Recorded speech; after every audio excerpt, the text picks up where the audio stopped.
Beri nama pedang ini Naga Puspa. Selamatkan dia. Jangan sampai jatuh ke tangan pendekar berwatak jahat.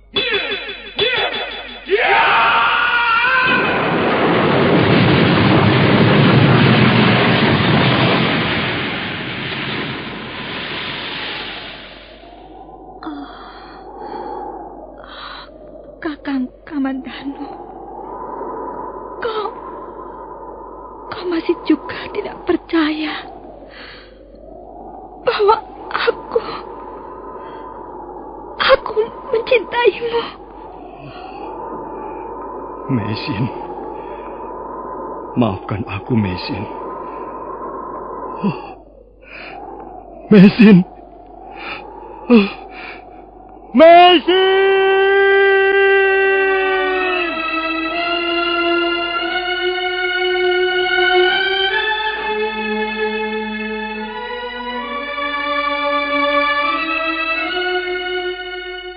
Tutur Tinular.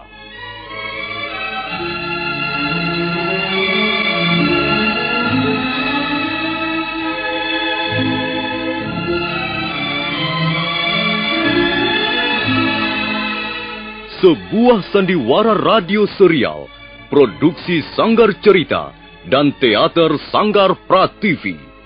Sebuah kisah dengan latar belakang sejarah runtuhnya Singasari dan berdirinya Kerajaan Majapahit.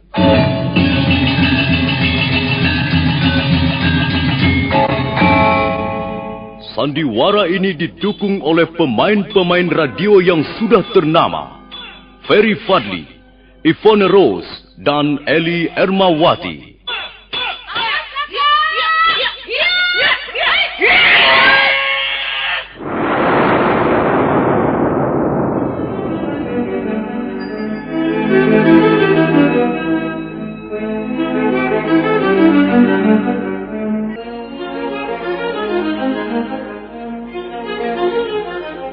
Cerita ini ditulis dan diolah oleh S. Tijab, hiasan musik dan sutradara C. Ispriyonoka. Kali ini mempersembahkan episode ke-10 dengan judul Pemberontakan Rangga Lawe.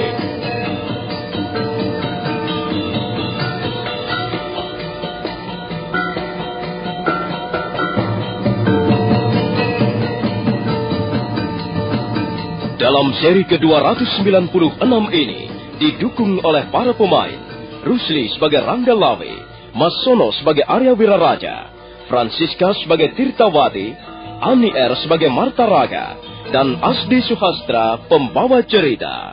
Selamat menikmati. Rangga Lawe sudah tiba di Istana Tuban. Arya Wiraraja, ayahandanya, segera menemuinya di ruang pendopo. Arya Wiraraja segera tahu bahwa ada sesuatu yang tidak beres pada diri putranya. Kau pasti mempunyai persoalan yang cukup berat, Ronggolawe. Wajahmu kuyup, pakaian lusuh, dan penampilanmu sama sekali tidak menunjukkan kegembiraan hati. Ada apa, Ronggolawe? Saya mempunyai persoalan dengan Majapahit, Ayahanda. Kau tidak perlu berbuat macam-macam, Ronggolawe. Ada apa dengan Mojopahit? Mojopahit sudah berdiri di tempat yang benar. Ada satu hal yang membuat saya kecewa, Ayahanda. Ada satu hal yang membuat hati saya merasa tidak puas. Itulah sebabnya saya kembali ke Tuban. Saya sudah tidak betah lebih lama lagi tinggal di Majapahit, Ayahanda. Sekalipun saya dengan susah payah merintis berdirinya Majapahit itu. Iya. Ada perusahaan apa kau dengan Mojopahit, anakku? Coba katakanlah dengan jelas. Begini, Ayahanda. Saya menganggap bahwa Gusti Prabu Kertarajasa Jayawardana telah berbuat tidak adil kepada diri hamba. Juga kepada para perintis Majapahit yang lain. Kok kau bisa beranggapan begitu, Ronggolawe? Apa pasalnya? Apa dasarnya? Coba bayangkan saja, Ayahanda. Semua orang tahu siapa itu Nambi. Apa yang bisa dilakukan oleh orang yang bernama Nambi itu? Jasa apa yang telah ditanam untuk Majapahit? Dia tidak lebih dari seorang manusia berhati culas, berhati licik. Nambi dan Ramapati tidak lebih dari dua orang yang suka mencari muka di depan Gusti Prabu, Ayahanda. Pada saat pembangunan pedukuhan Majapahit, Mereka hanya berjalan mundar-mandir sambil memberikan aba-aba. Keringat mereka tidak pernah mengalir untuk suatu pekerjaan yang berat, Ayahanda. Dan pada saat menggempur istana Kediri, apa yang mereka lakukan? Mereka pun hanya berlarian ke sana kemari, sambil berteriak-teriak tanpa ada manfaatnya sama sekali. Coba, berapa musuh telah mereka bunuh? Kalau kita bicara masalah jasa, barangkali seorang prajurit Majapahit yang berpangkat rendah, Ayahanda, jauh lebih berjasa dibanding Nambi ataupun Dramapati. Tapi apa yang mereka peroleh sekarang, Ayahanda? Nambi bahkan sekarang ongkang-ongkang di atas kursi Reklian Mapati. Apakah ini pantas, Ayahanda? Apakah ini cukup layak? Apakah ini adil, Ayahanda? Ronggolawe, aku segera bisa memahami apa yang sedang bergejolak di dalam hatimu. Tapi coba renungkanlah kata-kataku ini. Sekalipun kau merasa hal ini tidak adil dan membuat hatimu kecewa, tapi apa yang sudah menjadi keputusan seorang raja merupakan suatu undang-undang yang tidak tertulis, yang tidak bisa diganggu-gugat, Ronggolawe. Tidak bisa begitu, Ayahanda. Seorang raja justru harus mencerminkan segala macam bentuk keadilan. Kalau tidak, bagaimana rakyatnya bisa sejahtera, Ayahanda? Tenangkan hatimu, Ronggolawe. Lebih baik kau istirahat dulu barang sejenak. Coba pikirkanlah kembali hal itu secara lebih mendalam. Nanti malam akan kita teruskan lagi pembicaraan ini. Baik, Ayahanda.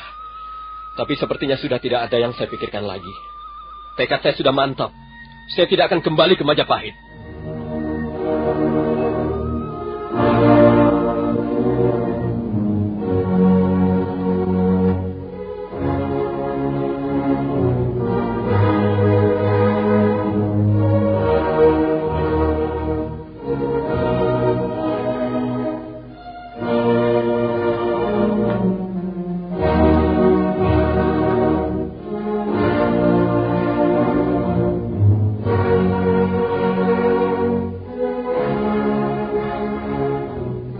Selesai berkata, Ranggalawe kemudian melangkah ke ruangan tengah. Arya Wiraraja tercenung beberapa saat lamanya di atas kursi ruangan pendopo.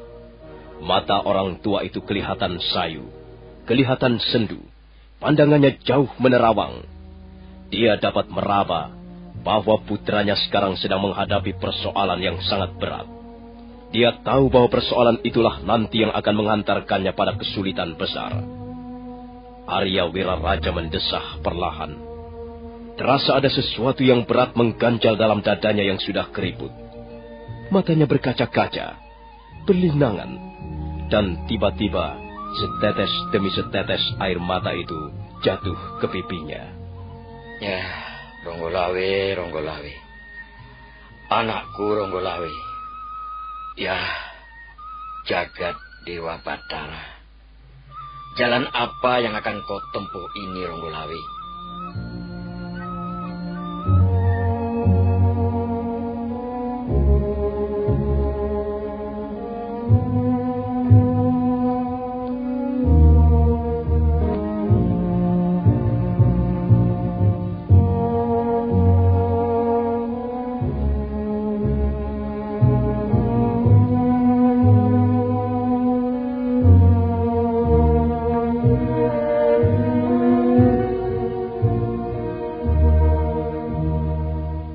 Sementara itu Ranggalawe masuk ke Taman Sari untuk menemui dua orang istrinya, Tirtawati dan Martaraga. Mereka duduk bertiga, berbincang-bincang sambil melepaskan kerinduan masing-masing. Memang sudah sejak lama Ranggalawe tidak pulang ke Tuban. Martaraga dan Tirtawati terkejut ketika Ranggalawe menceritakan persoalan yang sedang dihadapinya dengan Majapahit. Sudahlah, Kakang Ranggalawe. Mengapa harus berebut jabatan? Lebih baik Kakang Ranggalawe mengalah saja. Iya, Kakang. Orang-orang tua sering mengatakan bahwa mengalah pada akhirnya justru akan lebih beruntung. Tidak, Dinda Tirtawati. Bukan begitu persoalannya. Bukan begitu, Dinda Martaraga. Ini adalah masalah keyakinan diri. Bukan lagi masalah jabatan semata-mata. Aku adalah seorang laki-laki. Ranggalawe adalah seorang pendekar, seorang satria Tuban. Di mana harga diriku? Kemana harus kusembunyikan wajahku? kalau tiba-tiba saja aku datang ke Majapahit dan mengaku bersalah? Kakang, mengaku bersalah kepada seorang raja tidaklah akan membuat diri kita menjadi asor, jadi hina. Justru sikap seperti itu akan bisa menjadi panutan bagi yang lain. Ya, Dinda Martaraga, setiap orang bisa saja mengaku salah, kalau dalam hati kecilnya dia merasa mempunyai kesalahan. Tapi Kakang, menentang kekuasaan Sang Prabu Kertarajasa berarti memberontak terhadap Majapahit. Ya, itu sudah kupikirkan secara matang, Dinda. Selama beberapa hari ini aku terombang-ambing dalam dua pilihan. Mengaku bersalah dan tetap tinggal di Majapahit dengan taruhan harga diri, atau pulang ke Tuban dan menyusun barisan. Jadi Kakang Ranggalawe benar-benar bermaksud memberontak terhadap Majapahit? Tidak ada lagi yang bisa menyenangkan hatiku selain berpikir tentang pemberontakan, Dinda Martaraga. Kakang Ranggalawe, janganlah teruskan niat itu. Kasihanilah kami, istri-istrimu. Kasihanilah putra Paduka Ananda Kuda Anjampiani. Putra Paduka masih kecil, masih membutuhkan belayan dan kasih sayang seorang bapak. Kalau Paduka berontak, bertarung di antara teman sendiri, apakah itu justru bukan pekerjaan yang sia-sia, Kakang? Dinda Tirtawati, bagaimana kau bisa mengatakan bahwa pekerjaan itu sia-sia? Selama ini sudah banyak sekali pekerjaan yang kuselesaikan. Salah satu di antaranya ialah aku mengawini kalian berdua ini. Coba. Tapi menurut pendapatku, tidak ada pekerjaan yang jauh lebih mulia, jauh lebih luhur nilainya, kecuali bertarung di medan peperangan demi menjaga nama baik seorang satria. Aku suamimu, dilahirkan sebagai laki-laki, dan aku tidak ragu-ragu untuk mati sebagai laki-laki. Kakang Ranggalawe, kalau memang sudah begitu besar tekadmu, baiklah. Kami istri-istrimu hanya bisa mengirim doa. Mudah-mudahan tercapai segala apa yang Kakang Ranggalawe cita-citakan. Ya, baiklah Kakang Ranggalawe. Semoga para dewa senantiasa memberkati langkah-langkahmu, Kakang. Iya, terima kasih Dinda Tirtawati dan kau Dinda Martaraga. Demikianlah seharusnya kalian menjadi seorang istri. Jangan malah menghambat langkah-langkahku, menggelapkan pandanganku ke depan.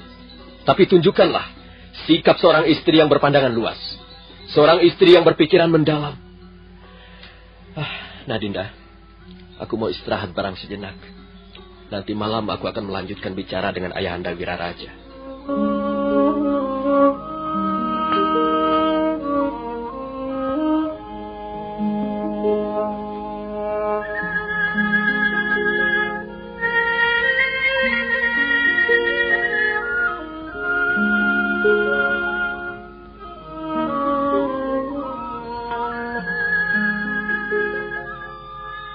Ya, aku ini sekarang menjadi serba susah, Ranggalawe.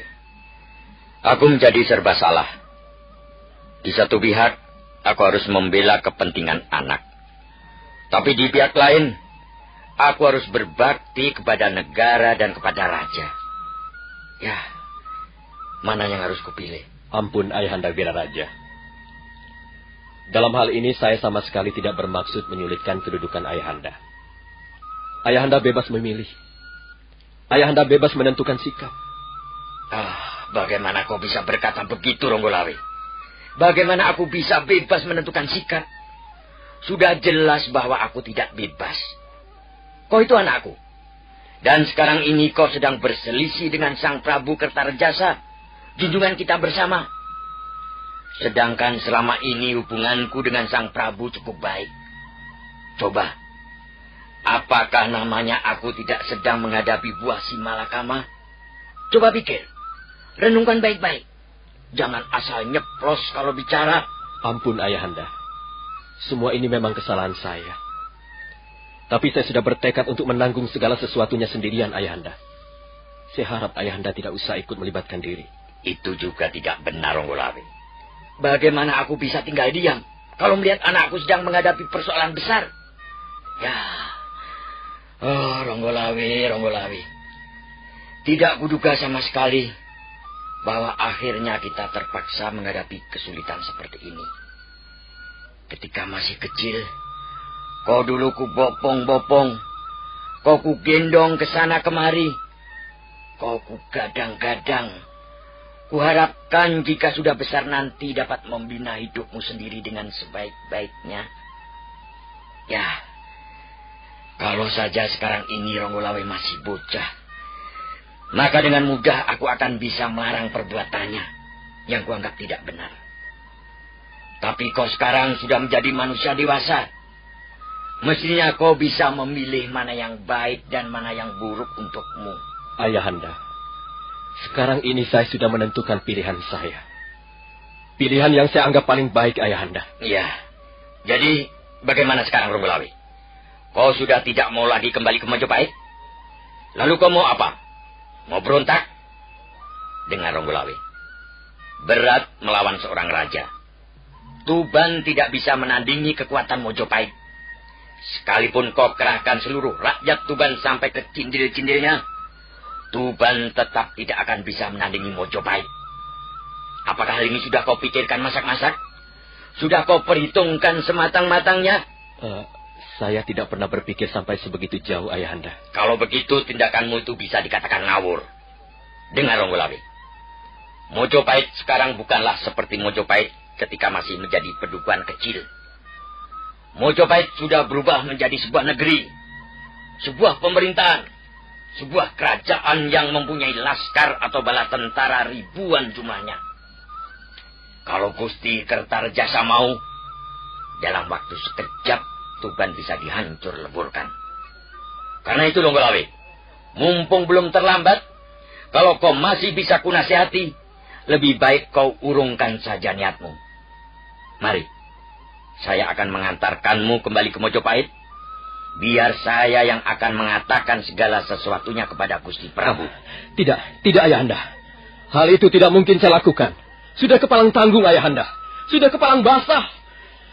Biarlah Ranggalawe binasa karena perbuatannya, Ayahanda. Aku yang akan menyampaikannya langsung kepada Gusti Prabu, Ronggolawe. Kau cukup diam saja. Dan kau tidak perlu merasa malu. Ampun, Ayahanda. Ranggalawe sekarang sudah menjadi manusia dewasa. Dewasa tubuhnya, dewasa pikirannya, Ayahanda. Dan juga dewasa jiwanya. Ranggalawe sudah tidak pantas lagi dijinjing-jinjing seperti anak kecil. Ampun, Ayahanda, ampun. Bagaimanapun, saya tidak sudi kembali ke Majapahit, Ayahanda.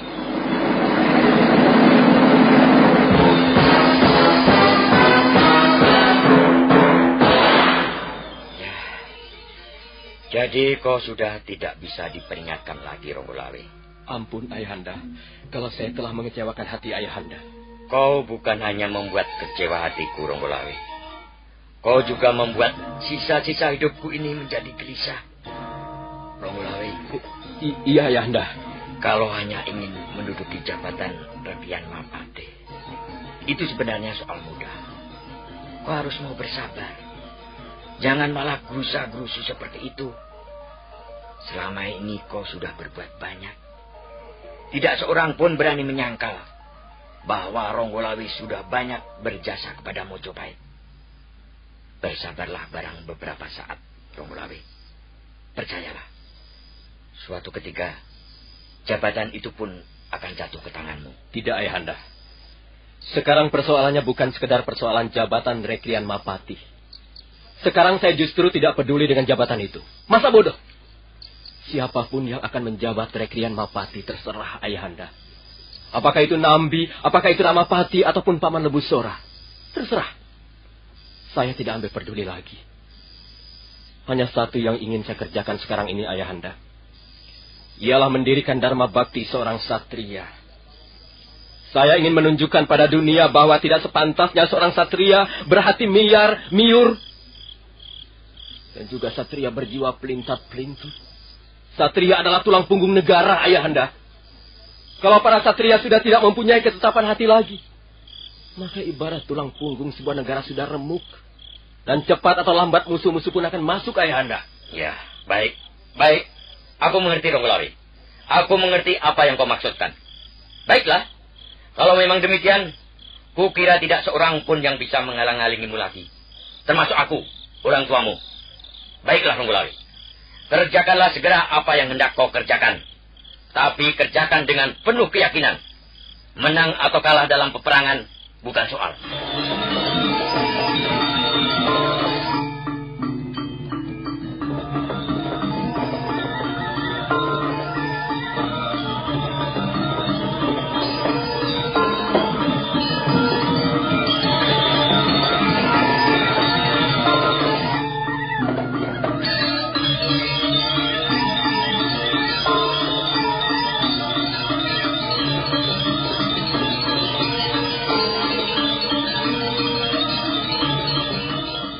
Kembali Arya Wiraraja meneteskan butir-butir air matanya.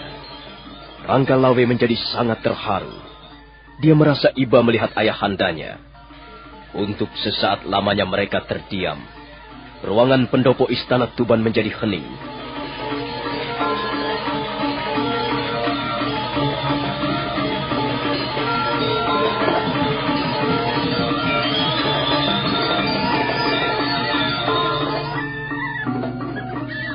Nah, saudara pendengar, bagaimanakah kisah selanjutnya?